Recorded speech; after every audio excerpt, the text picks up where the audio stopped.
یہ مناسب نہیں ہے کہ آپ اداروں کو بلیم کریں یا اداروں کو آپ غدار خدا نخواستہ یا شرمناک، اور اس پہ معافی بھی پھر مانگ لیتا ہے.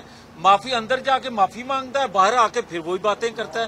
کیا 4 دن پہلے اسی عدالت نے اسے معاف نہیں کیا معافی مانگنے پہ؟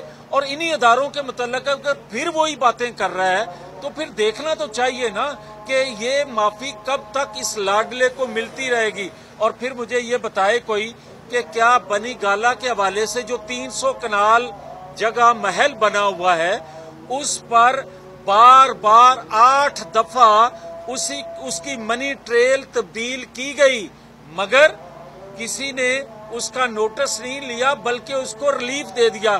آج کہتا ہے کہ جناب میرا فیس تھا، میرا تو چہرہ تھا، میرے پاس اختیار نہیں تھا.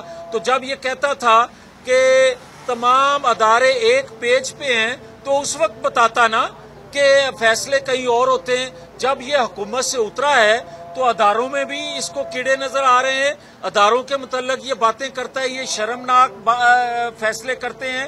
اداروں کے متعلق اگر یہ کہے کہ غداری ہے، کسی کو اگر کوئی فیسیلیٹیٹ کرتا ہے کسی کو آئین قانون سے ہٹ کے، تو جو وہ کہتا ہے وہ درست ہے. مگر یہ کیا طریقہ ہے کہ اگر مجھے یہ کوئی بتا دے کہ نیب کا چیئرمین جو سابقہ تھا اگر اس کی ویڈیو اس کے پاس ہو تو بلیک میل کر کے ہمیں گرفتار کرے، ہمارے پہ مقدمات بنائے تو ٹھیک ہے. اگر علماء بورڈ کا چیئرمین اس کی بات نہ مانے، اس کو ہٹا دے تو درست ہے. اگر ایف آئی اے کا چیئرمین، اگر آپ اینٹی کرپشن کے جو ہیڈ کو آپ بار بار چینج کر رہے ہو، اس طرح چینج کر رہے ہو جس طرح رکشے پہ بھی کوئی سواری چینج نہیں کرتی رکشے کو، آپ اس طرح، اور جس طرح آپ 2 صوبوں کے حکومتی وسائل استعمال کر کے انتخابی کمپین چلا رہے ہو، کیا تمہیں کوئی یہ بات نہیں کہتا کہ تم شرم کرو؟ آپ حکومتی وسائل سے یہ اپنے للے تللے جو آپ کر رہے ہو، اور مجھے کوئی یہ بتانے کو مناسب سمجھے گا کہ 2 صوبوں میں جتنی کرپشن ہوئی پاکستان کی ہسٹری میں اتنی کرپشن 2 صوبوں میں نہیں ہوئی، اتنی تباہی اور بربادی اس نے کسی نے آج تک 75 سالوں میں نہیں دیکھی ہوگی صوبوں میں جتنی یہ کر گیا. اور جو توشہ خانے پہ بات کرے، جو بات کرے منی لانڈرنگ کے حوالے سے، جو بندہ بات کرے اس کی کرپشن کے حوالے سے، ایک اس کی بریگیڈ ہے جو سوشل میڈیا پہ اٹھ جاتی ہے. اور صبح یہ کوئی پوچھے گا اعظم سواتی کو کہ کیا ٹویٹ کیا اس نے؟ کوئی پوچھے گا کہ شہباز گل نے جو باتیں کی؟ کوئی پوچھے گا کہ جو اس کے پیچھے کھڑا ہے عمران خان کس کو غدار کہتا ہے، کس کو شرم کی باتیں کرتا ہے؟ یہ وہ ساری چیزیں ہیں جو قوم دیکھ رہی ہے. اور جو کوئی یہ بات کہتا ہے کہ یہ پاپولر ہے، یہ پاپولر نہیں ہے، بلکہ حقائق یہ ہیں کہ جھوٹ اتنا کثرت سے بولتا ہے کہ جس کے متعلق بول رہا ہو وہ بھی محسوس ایک وقت میں کرنا شروع کرتا ہے کہ شاید میں نے کوئی غلطی نہ کر لی ہو. یہ ایسا جھوٹا فراڈیا آدمی ہے کہ پاکستان کی تباہی اور بربادی کر دی اس فتنے نے، فسادی نے. اور پاکستان کے اندر یہ چاہتا ہے کہ ایک خون ریزی ہو، ایک خون ریزی سے یہ دوبارہ اقتدار میں آئے. اور نومبر جو بار بار بات کر رہا ہے، ہمارے علم میں یہ بات ہے، یہ چاہتا ہے کہ جو اپوائنٹمنٹ ہونی ہے وہ اس خون ریزی کی نظر ہو جائے تاکہ یہ اپنا آج نیوٹرل پن اس کو قبول نہیں ہے اس لیے کہ کوئی اس کو بساکھی فراہم نہیں کر رہا. اور اگر کوئی اس کو ٹیک نہیں دے رہا تو یہ ان کے خلاف بول رہا ہے.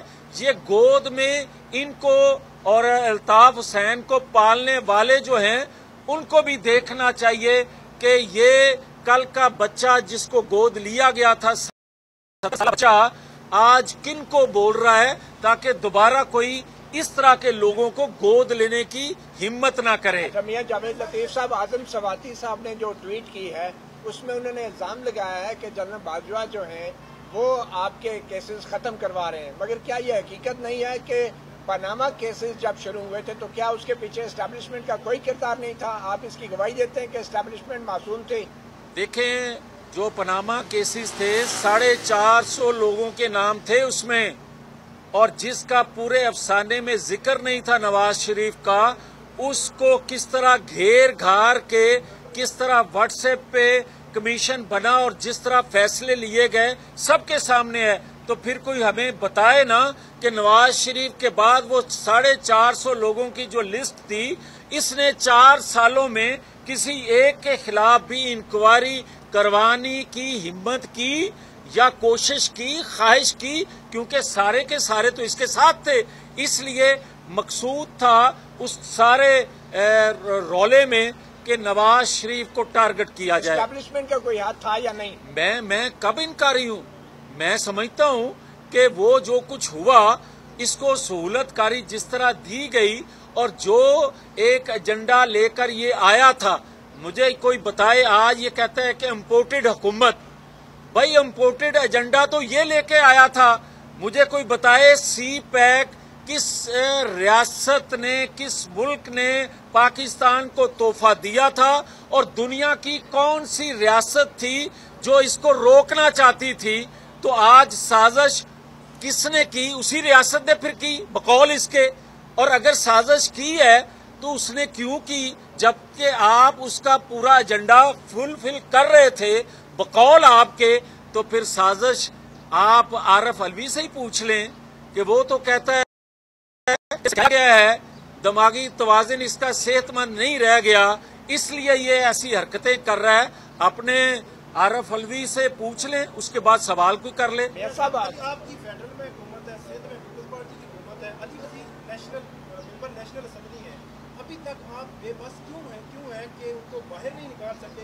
ایون یہ خبریں آ رہی ہیں کہ کئی دن ہو گئے ان کی ضمانت ہو چکی ہے، پھر بھی ان کو جیل سے باہر نہیں کیا۔ دیکھیں بات بڑی سیدھی ہے کہ علی وزیر سے 1000 فٹ آگے جا کے عمران خان باتیں کر رہا ہے، علی وزیر سے کہیں زیادہ جا کے اداروں کو یہ کرٹیسائز کر رہا ہے، شیخ مجیب کے 6 نکات سے کہیں آگے جا کے یہ ریاست سے کھیل رہا ہے، الطاف حسین سے کہیں آگے جا کے یہ ریاستی اداروں کو ٹارگٹ کر رہا ہے، ریاست کو کمزور کر رہا ہے۔